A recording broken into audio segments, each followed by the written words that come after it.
जय हिंद। आज हम बात करेंगे बायोलॉजी का एक चैप्टर में जिसका नाम है श्वसन तंत्र, रिस्पायरेशन सिस्टम। रिस्पायरेशन सिस्टम में देखते हैं ऑक्सीकरण। ऑक्सीकरण का मतलब होता है सांस लेना। ऑक्सीजन जिसको हम सांस लेते हैं उसको ऑक्सीकरण कहते हैं। दूसरा है ऊर्जा तथा ऊष्मा। ऊर्जा तथा ऊष्मा, ऑक्सीकरण के फलस्वरूप ऊर्जा तथा ऊष्मा की प्राप्ति होती है।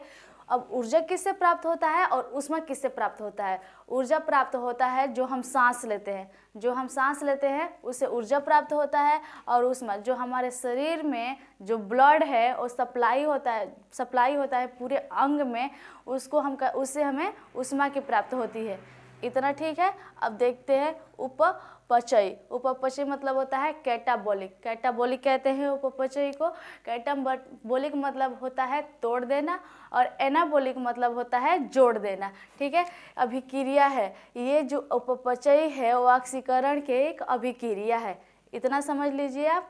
अब देखते हैं श्वसन अंग। श्वसन के अंग देखते हैं। ये जो श्वसन है ये स्तनधारी में पाए जाते हैं। जो फेफड़ा से श्वसन करते हैं, जो फेफड़ा से सांस लेते हैं वो स्तनधारी में होते हैं। जैसे मानव, जानवर, सांप, ये सब स्तनधारी हैं। तो वो सब क्या करते हैं? हम लोग क्या करते हैं? हम लोग फेफड़ा से सांस लेते हैं।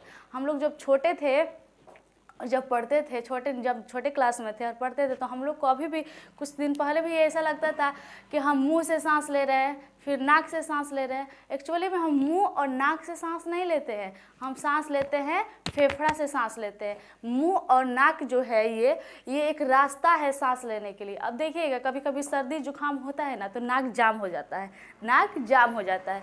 तो फिर नाक जब जाम हो जाता है तो हम मुंह से सांस लेते हैं। और जब हम बिल्कुल नॉर्मल होते हैं, सब ठीक रहता है, तो हम एक्चुअली मुंह बंद करके सोते हैं। जब मुंह बंद करके सोते हैं तो हम नाक से सांस लेते हैं। तो नाक और मुंह जो है वो सांस लेने का एक रास्ता है। एक्चुअली हम सांस जो लेते हैं वो हम फेफड़ा से ही सांस लेते हैं। तो आप इतना समझ गए, जिसको हम लंग्स कहते हैं। ये जो मानव होते हैं, जो स्तनधारी होते हैं, वो फेफड़ा से सांस लेते हैं। अब देखिए कीट किससे सांस लेते हैं? कीट जो सांस लेते हैं वो श्वास नली से सांस लेते हैं। वो डायरेक्ट यहीं से सांस ले लेते हैं, वो डायरेक्ट श्वास नली से सांस ले लेते हैं। कीट जो होते हैं उसको ट्रेकिया कहा जाता है। श्वासनली को ट्रेकिया कहा जाता है। वो क्या करते हैं? डायरेक्ट श्वासनली से जो होते हैं कीट सांस ले लेते हैं। ये 2 नंबर भी समझ गए। अब देखे हैं जलीय जीव। जो जल में जीव रहते हैं वो क्या चीज़ से सांस लेते हैं? जो जलीय जीव होते हैं वो गिल्स से सांस लेते हैं, जो फेफड़ा से सांस लेते हैं। जो मछली जैसे होती है ना, जो मछली होती है वो गिल्स से सांस लेती है। वो क्लोम जो है ये हिंदी वर्ड है, गिल्स जो है ये इंग्लिश वर्ड है। और जो ये फेफड़ा है, जो फेफड़ा से सांस लेती है, वो उर्दू वर्ड है। तो जलीय जीव किससे सांस लेती है? गिल्स से सांस लेती है, क्लोम से सांस लेती है, गल्फर से सांस लेती है। मछली होती है जीव, जलीय जीव। तो ये इतना भी अब 3 नंबर समझ गए। अब देखते हैं मेढक को देखते हैं। ये धरती पर मेढक 3 प्रकार से सांस लेते हैं। मेढक 3 प्रकार जगह भी रहते हैं और 3 प्रकार से सांस भी लेते हैं। अब पहला देखिए, ये धरती पे रहते हैं। जब मेढक धरती पे रहता है तो फेफड़ा से सांस लेता है। मेढक जब धरती पे रहता है तो फेफड़ा से सांस लेता है। और ये जब ये भूमिगत रहता है, भूमि के अंदर रहता है, जमीन के अंदर रहता है, ये मेढक जो है वो जमीन के जब अंदर रहता है तो क्या चीज़ से सांस लेता है? वो त्वचा से अपनी सांस लेता है। और अब जब वो बच्चा होता है, 5 नंबर टेडपोल मतलब जो होता है ये मेढक को ही हम, जब बच्चा होता है तो उसको टेडपोल कहते हैं। जब ये टेडपोल जब छोटा होता है तो भी ये गिल से सांस लेता है। ये जब छोटा होता है तो गिल से सांस लेता है, क्योंकि ये पानी में होता है। और ये जो टेडपोल है बिल्कुल जब छोटा होता है मछली की तरह होता है। कई बार लोग कंफ्यूज हो जाते हैं टेडपोल के रूप में जब देख कर के वो सोचते हैं कि टेडपोल मछली है, लेकिन जब वो बड़ा होता है तब उसको समझ में आता है कि ये मेढक है। तो ये जो टेडपोल है वो गिल से सांस लेता है। अब आगे देखिए, श्वास का मतलब है ब्रीडिंग मतलब होता है सांस लेना। साफ मतलब है इससे सांस लेना और सांस छोड़ना को हम ब्रीडिंग कहते हैं। अब देखिए, श्वास को हम 2 भागों में समझते हैं, एक अंदर लेना और बाहर छोड़ना। अंदर लेना होता है निश्वासन, जो हम अंदर सांस लेते हैं। जैसे हम ऐसे सांस लिए तो इसको हम बोलते हैं निश्वासन। और बाहर छोड़ना मतलब ऐसे जब हम पूरा फेफड़ा से सांस लेते हैं और बाहर की तरफ छोड़ते हैं तो उसको हम कहते हैं निःश्वासन। इतना समझ लीजिए आप कि निःश्वासन अंदर की तरफ होता है और बाहर की तरफ निःश्वासन होता है। तो इंग्लिश में हम बोलते हैं इनपायरेशन और इंग्लिश में और निःश्वासन को हम बोलते हैं इनपायरेशन और निःश्वासन को बोलते हैं हम एक्सपायरेशन।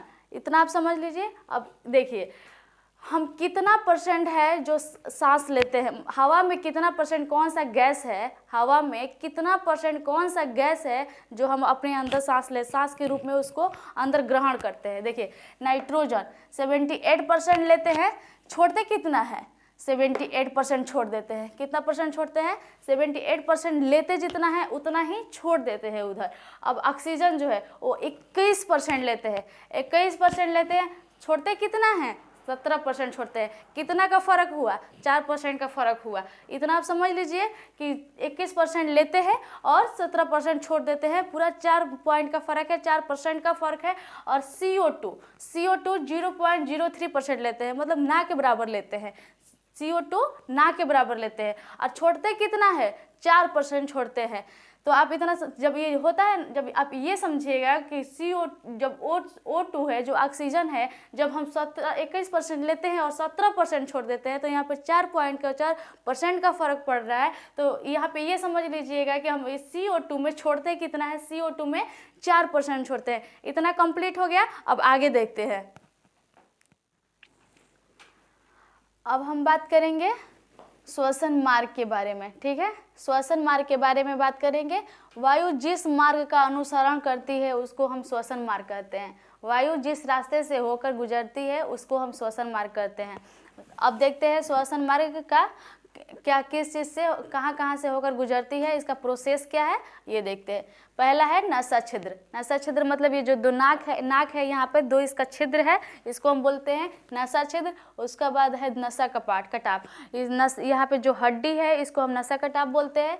तीसरा है फायरिंग्स, ये वरसनी से होकर गुजरता है। चौथा है लायरिंग्स। लायरिंग्स मतलब स्वर तंत्र, इसको हम बोलते हैं स्वर तंत्र। इसको हिंदी में बोला जाता है साउंड बॉक्स, स्वर तंत्र भी कहा जाता है और साउंड बॉक्स भी कहा जाता है, यहाँ से होकर गुजरता है। अब है ट्रैकिया। ट्रैकिया को हम हिंदी में बोलते हैं श्वास नली। ट्रैकिया को क्या बोलते हैं श्वास नली, ये श्वास नली से होकर गुजरता है। अब यहाँ स्ट्रक्चर से समझिए, ये जो ट्रैकिया है इसको हम ये जो सी प्रकार के बना होता है, श्वास नली के अंदर ये जो सी प्रकार का बना होता है इसको हम बोलते हैं ट्रैकिया। ट्रैकिया को हिंदी में बोलते हैं श्वास नली। अगर ये नहीं होता तो ये क्या होता है, ये दोनों नली आपस में चिपक जाता और आपस में चिपक जाता तो इसके अंदर हवा का सप्लाई नहीं हो पाता। हवा का सप्लाई नहीं हो पाता तो फिर क्या होता, इंसान की मौत हो जाती। इसलिए इसका होना ज़रूरी है, तो ट्रैकिया में होना ये ज़रूरी है। अब देखिए ये ट्रैकिया जो है ये 2 पार्ट में ऐसे गया हुआ है, 2 पार्ट में गया हुआ है। जो 2 पार्ट में गया हुआ है उसको हम बोलते हैं ब्रोंकाई। उसको क्या बोलते हैं ब्रोंकाई। अब ये जो ब्रोंकाई है ये अंदर अगेन गया हुआ है, छोटे छोटे पार्ट में गया हुआ है। ये छोटे छोटे पार्ट में हवा गया हुआ है, उसको जब ये अंदर हवा जाता है तो उसको हम बोलते हैं ब्रोंकिलियस। ब्रोंकिलियस को बोलते हैं सूक्ष्म नली, हिंदी में बोला जाता है सूक्ष्म नली। उसके बाद से जो ब्रोंकिलियस जो है ये अंदर की तरफ गया हुआ है और छोटा छोटा पार्ट है। तो ये फुल टाइप का स्ट्रक्चर होता है। ये क्या होता है, फुल टाइप का स्ट्रक्चर होता है जिसको हम बोलते हैं एल्वोलाई। इसको हम बोलते हैं एल्वोलाई। इसको हिंदी में बोला जाता है वायु कोष्टिका। इसको हिंदी में क्या बोला जाता है, वायु कोष्टिका बोला जाता है। एल्वोलाई को हिंदी में वायु कोष्टिका बोला जाता है। अब ये जो एल्वोलाई है इसके सटे यहाँ पे इसके सटे हुए कई ऐसे होते हैं जिसको हम बोलते हैं ब्लड कैपिलराइज। इसको हम बोलते हैं ब्लड कैपिलराइज। इसके अंदर होता है CO2 और इसके अंदर होता है O2। एल्वोलाई के अंदर होता है O2 और ब्लड कैपिलराइज के अंदर होता है CO2। ये जब CO2 इसके अंदर से निकलकर ये वायु में मुक्त हो जाता है, वायु में चला जाता है, हवा में बाहर निकल जाता है और O2 इसके अंदर आ जाता है। अब इसको हम ब्लड कैपिलराइज को हम बोलते हैं रक्त वाहिनियाँ। अब देखिए यहाँ पर सबसे पहले कहाँ, नासा छिद्र में, उसके बाद से कहाँ, नसा कटाप में, उसके बाद से कहाँ, फायरिंग्स में, उसके बाद से कहाँ, लायरिंग्स में, उसके बाद से कहाँ, ट्रेकिया में, उसके बाद से कहाँ ब्रोंकाई में, उसके बाद से कहाँ ब्रैंकियल्स में, यहाँ पे उसके बाद से एल्वोलाई में, उसके बाद से ब्लड में। जब ब्लड में जाता है हवा तो ब्लड में जाता है तो ब्लड क्या करता है, सेल के पास सप्लाई करता है। ब्लड क्या करता है, सेल के पास सप्लाई करता है। सेल क्या करता है, माइटोकॉन्ड्रिया के पास भेजता है। इसका ये प्रोसेस है। अब एक बात आप यहाँ पे और देखिए, ये जो फेफड़ा है, ये जो लम्स की बाहरी झिल्ली बनी होती है उसको हम बोलते हैं प्लूरा मेम्ब्रेन। अब इसका स्क्रीनशॉट ले लीजिए, इसके हम दूसरे पार्ट में आगे देखेंगे।